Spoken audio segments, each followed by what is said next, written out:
Bonjour, donc première vidéo OSPSA.fr sur le terrain.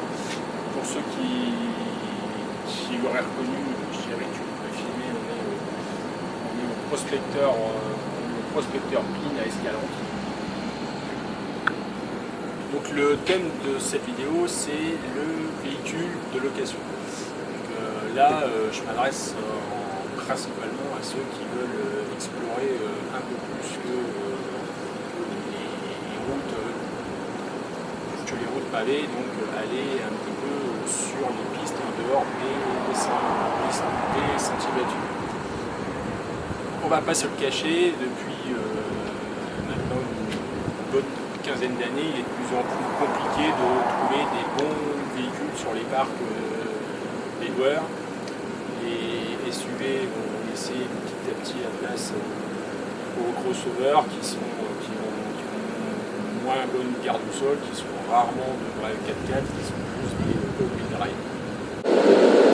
Alors déjà, la première chose, lorsque vous êtes chez le loueur, que vous êtes arrivé à l'aéroport, ce qu'il faut savoir, c'est qu'il y a certains aéroports, on vous remettra directement les clés, en fait, au guichet, comme à Salt Lake City, par exemple. Dans d'autres aéroports, comme Las Vegas, en gros, vous pouvez aller sur le parking et puis choisir votre véhicule. Donc ça va dépendre vraiment de l'aéroport.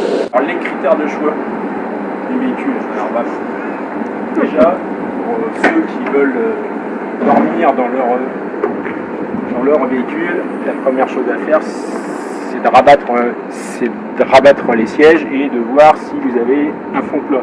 Là par exemple, celle-là, on voit qu'il y a un gros espace entre les sièges, donc même si le fond est plat, on voit que c'est quand même pas terrible. Ensuite, la deuxième chose très importante, c'est de vérifier si dans votre voiture, il y a bien tous les outils pour réparer en cas de crevaison. Donc cric, manivelle, et que tout ça semble en bon état. Ensuite, la troisième chose, c'est de regarder quel est le type de roue de secours. Parce que de plus en plus, les loueurs ne mettent plus les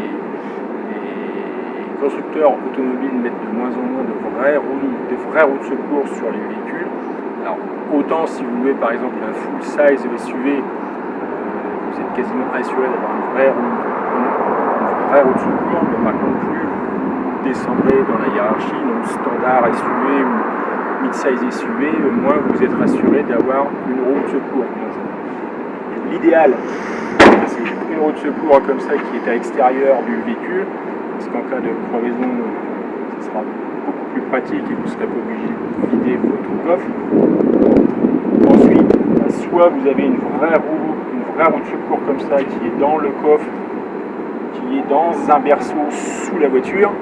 Si elle est dans un berceau sous la voiture, assurez-vous que le berceau ne soit pas tordu, parce que par exemple mon ami Philippe Schuller a eu une fois un problème après une crevaison, il s'est aperçu que le berceau était tordu. Donc il a eu toutes les difficultés du monde à estirper la roue de secours du berceau. Enfin, dans le pire des cas, vous aurez une roue galette. Donc là, pour s'aventurer hors des sentiers battus avec une roue galette, c'est assez risqué. Et puis, dans vraiment le pire des cas, vous n'aurez rien du tout et qu'une bombe anti-crevaison. Moi, pour ma part,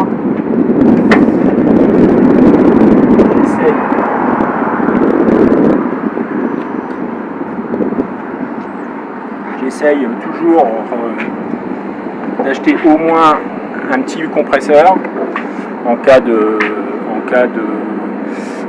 où par exemple on doit faire baisser la pression des pneus dans la conduite, dans le sable mou, ou en cas de crevaison, si on est capable de réparer le pneumatique et de le regonfler.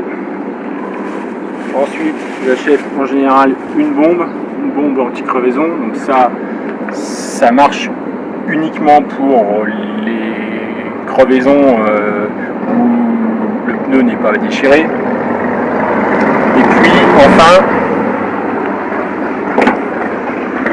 un dispositif comme celui-ci, au cas où vous ayez une crevaison avec une vis ou un clou qui soit planté dans le pneumatique, avec ce genre d'outil, ainsi que des mèches en fait en caoutchouc, vous aurez la possibilité de faire un trou dans votre pneumatique et de glisser une mèche en caoutchouc qui colmatera le trou. Alors ça ne marche que si c'est vraiment un trou type vis ou clou et que c'est un trou dans la bande de roulement. Si c'est un trou sur le flanc, c'est même pas la peine de le réparer.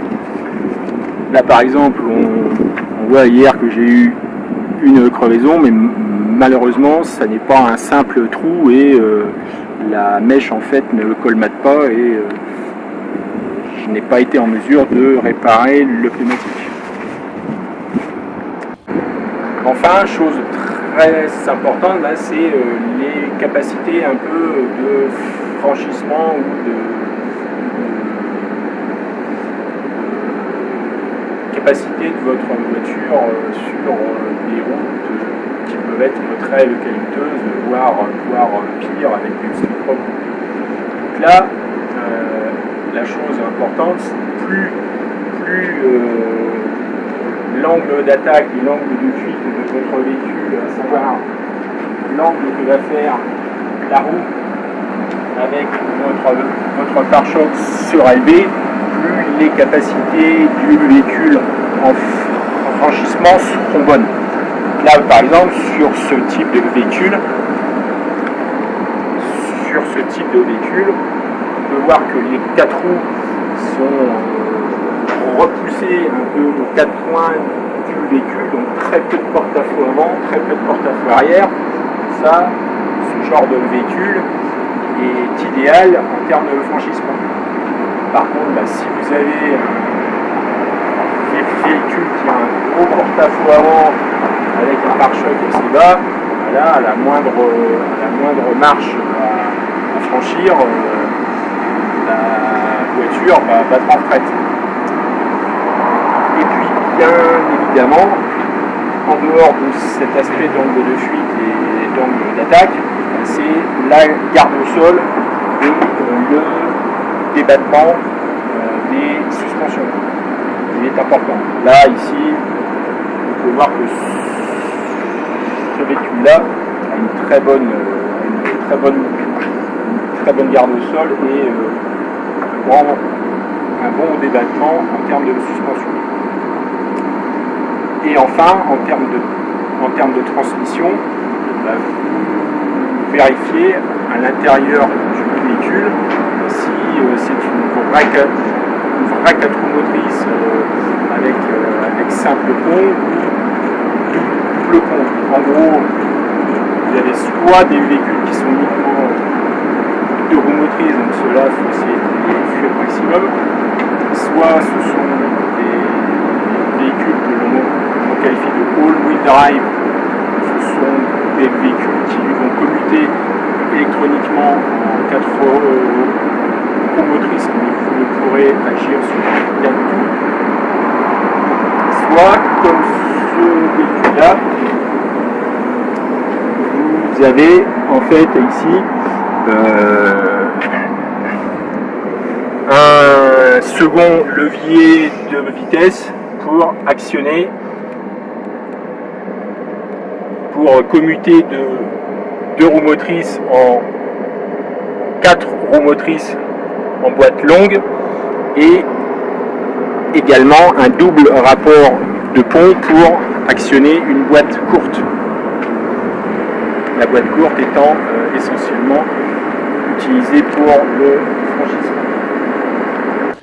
Alors au chapitre des pneumatiques, ce qu'il faut savoir, c'est que la quasi-totalité des loueurs, sauf les loueurs très spécialisés qui vont louer des Jeep Rubicon par exemple à Moab, ou il existe par exemple un loueur aussi à Salt Lake City qui loue des véhicules avec des bons pneumatiques, mais en règle générale, les véhicules de location, y compris les SUV, sont équipés de pneus au pire vraiment 100% typés route, ou des pneus mixtes, un peu comme ces pneus-là, qui sont mixtes, un peu route, sable, boue, qui excellent nulle part, mais qui sont pas trop mauvais à peu près partout.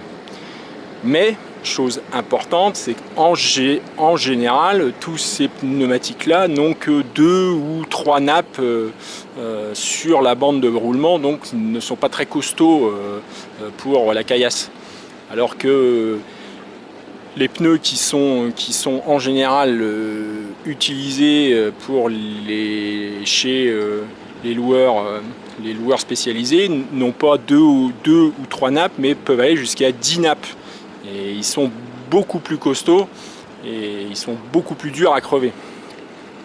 Donc vérifiez bien l'état des pneumatiques, non seulement l'usure des pneumatiques sur la bande de roulement, mais également essayez de regarder sur toute la bande de roulement s'il n'y a pas par exemple quelque chose de planté dedans. Moi, en tout début de voyage, j'ai vu qu'il y avait une pièce de métal qui était plantée dans un pneumatique.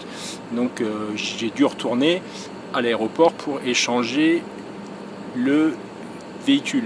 Si vous êtes amené à faire ça, il est bien sûr nettement plus commode d'avoir un hôtel qui est très proche de l'aéroport pour pouvoir faire un échange de véhicules. Voilà, j'espère avoir été assez clair sur cette petite vidéo consacrée aux véhicules.